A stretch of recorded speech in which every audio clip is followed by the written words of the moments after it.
Dubai air show में भारतीय वायुसेना का तेजस लड़ाकू विमान क्रैश हो गया। ये क्रैश सिर्फ एक हादसा नहीं बल्कि उस आत्मनिर्भर भारत के दावों पर सीधा करारा तमाचा है जिसका ढोल सरकार दिन रात पीटती रहती है। सरकार जनता से कहती है कि तेजस पूरी तरह भारतीय लड़ाकू विमान है, लेकिन हकीकत इससे बिल्कुल उलट है। तेजस को हिंदुस्तान एरोनॉटिक्स लिमिटेड बनाती है, जिसे भारतीय वायुसेना और नौसेना दोनों इस्तेमाल करते हैं। भारतीय वायुसेना और HAL के बीच 97 तेजस MK-1A के लिए लगभग 67,000 करोड़ रुपए की बड़ी डील हुई है। इस हिसाब से एक तेजस की कीमत लगभग 600 करोड़ रुपए आती है। इसकी कीमत इसलिए भी ज्यादा है क्योंकि इसका इंजन अमेरिकी कंपनी GE से लिया जाता है, रडार इजराइल से, इलेक्ट्रॉनिक सिस्टम विदेशों से, सेंसर्स बाहर से, यानी स्वदेशी नाम का टैग, लेकिन जेब पूरा का पूरा विदेशी टेक्नोलॉजी पर टिका हुआ। इतना ही नहीं, फरवरी 2021 में सरकार ने 83 तेजस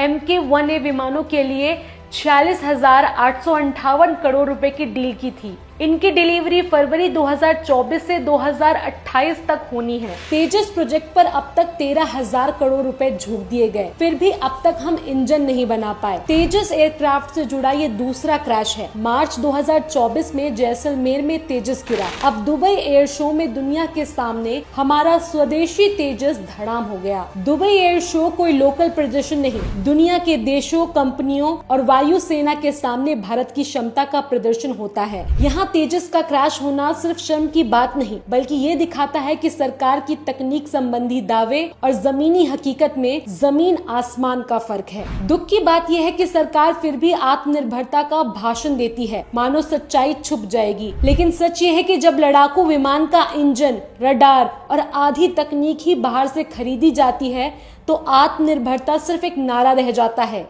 अचीवमेंट नहीं।